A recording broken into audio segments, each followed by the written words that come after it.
Castlevania, home to Vlad Dracula Tepes and his litany of creatures of the night, accosted throughout the centuries by a number of vampire killers, most notably the Belmont clan with their whip in hand.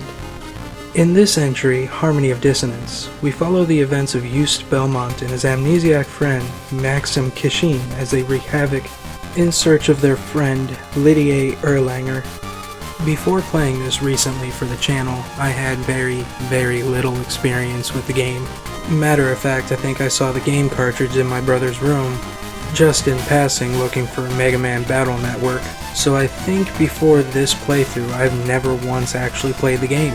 And in between my first playthrough about a month ago when I said I would be playing it for YouTube, which is still gonna happen, and currently I've played another 4 Castlevania games on top of this, completing only Symphony of the Night, getting halfway through Aria of Sorrow, barely reaching the first boss in Circle of the Moon, and playing through the first world of Order of Ecclesia. So I have quite a bit of sampling behind me when it comes to Castlevania, and so I'm able to also make the comparisons that I'm going to make going forward in this video. Before I get into talking about the game at all though, I would like to give you a brief history of it, so that being said, we'll get into that first.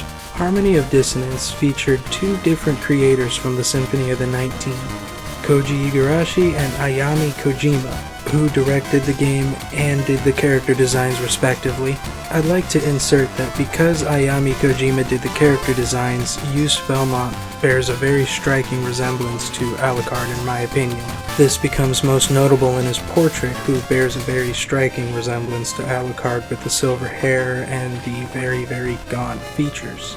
I digress here though. The game was initially supposed to release in June 2002, but it ended up delayed to September in 2002 in Japan and the United States, with a European release coming out in October of 2002.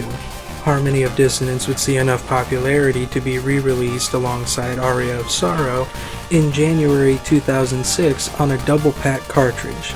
The game itself only sold about 126,000 units, though it got really high critical acclaim from reviewers, with Mediocrity giving it an 87 out of 100 and Famitsu giving it a 31 out of 40. Some critics would praise it for being able to compact Symphony of the Night down to a handheld size, while others would completely rip into it for doing just that. And I personally can't help but see the blatant, we'll call them similarities between the 2 games. As I previously noted, the main character looks an awful lot like Alucard. So I suppose we'll start with what I liked about the game. The core gameplay in itself I found to be really enjoyable, especially with the fact that you can dash forward and backward using the L and R buttons. It absolutely made traversing the maps a whole lot easier versus just running through or using the backdash like you would in Symphony of the Night. The soundtrack isn't really noteworthy in my opinion. There's 2 tracks that end up stuck in my head, so I'm not going to say that I entirely dislike it. I just wish there were more than 2 tracks that would actually get stuck in my head. And I'm pretty lax on grading soundtracks as it is, because my criteria is that if at least more than 2 songs get stuck in my head, it's not complete garbage. I do also like that you see a blend of different enemies, both from like the first stage in areas towards like the end game. I do like that they blended that up pretty well, just so that towards the end of the game you can pretty much size up your strength from when you started versus where you're at now. And there is one pretty noteworthy reference that I found down by where you fight the gigantic skull spirits. In Castle B, I do want to say. You'll come up on an enemy that uses a ball and chain and is a complete skeleton. The name of the enemy is the Simon Wraith. I did like that as a little bit of a throwback to the pilot Castlevania. I thought that was pretty cool. This next point is a bit of a double-edged sword. I'll say that the game is easy.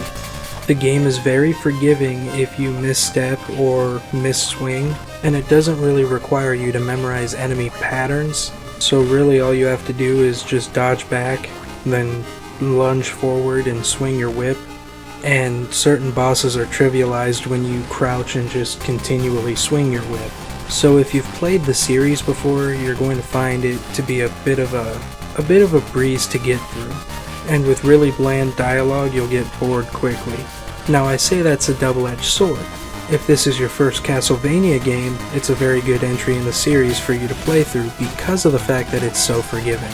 With this being my first game in the series, I found it to be a very good practice run for other games like Symphony of the Night and Aria of Sorrow.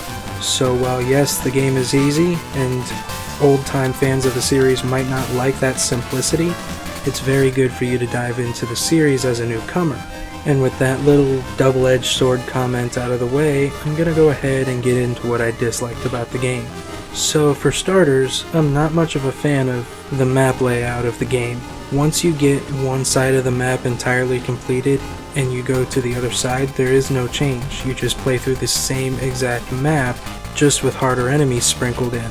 The game tries to combat this by making you only be able to take certain sectors of the map as you progress. For example, in Castle A, you start where you start in every Castlevania, in that long hallway with all the zombies. Then you hop over to Castle B and play through the luminous caverns and the skeleton area completely adjacent left to that. And it's back over to Castle A to go ahead and play through the clock tower and the chapel areas.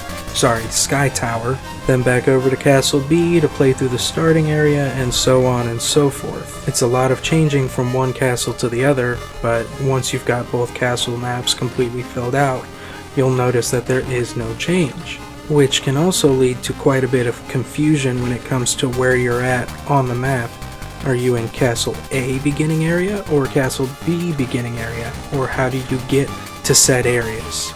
Now, stemming back to when I said this game was easy after a certain point, this is actually something I did not like about the game, and I only made this decision after playing other games in the series, most notably getting 200.6% on Symphony of the Night. Reverse Castle, completing that map ended up a pain in the ass in the beginning, but once again, after you level a lot and, fill out your inventory, the game does get a little bit breezy.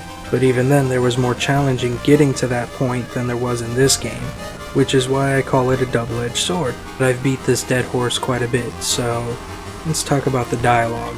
The dialogue is very, very stale. And I know it's asking for a lot for good dialogue in a hack-and-slash game, but dialogue wasn't really a strong suit in really any of the games prior to this, so complaining about dialogue in any of these games is a bit of a moot point. That being said, I'm not going to stay entirely on this topic too long, so I'm going to move on to something else. And that something else is the Dracula boss fight. Dracula is supposed to be the complete apex of the entire challenge of the game, and for me, he fell completely short. Granted, part of that was my fault because I had accidentally taken damage and ended up behind him, completely expecting him to turn around and just beat me to death, but he didn't. I just kept hitting him with my whip, and he just sat there attacking where I was supposed to be and did absolutely nothing. So how do I close this off? Well, I suppose I'll say to the newcomers that this is a great doorway into the series, if you don't want the frustration that comes with a standard Castlevania game. It definitely scratches the itch if you don't have any other iterations of the series, but I wouldn't say it's going to be a must-play in the games I'll visit in the future.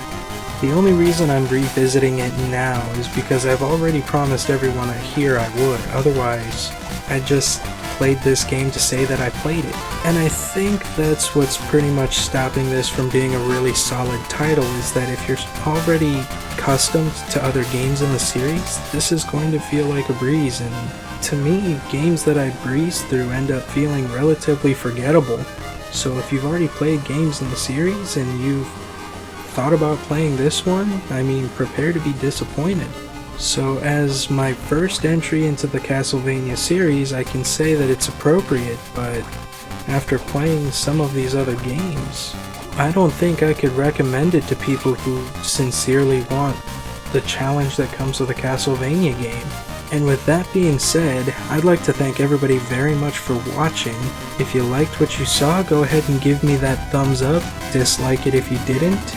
Go ahead and check out all the social media that I just don't regularly post to, and I'll see you guys when I start the playthrough of Harmony of Dissonance. I'm gonna ask a few people if they want to see a Maxim playthrough, and If that becomes the case, we'll go ahead and do that.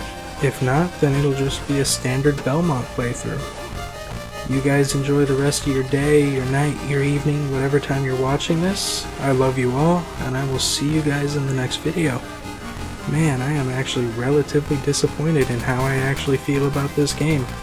I was pretty gung-ho about it the first time around.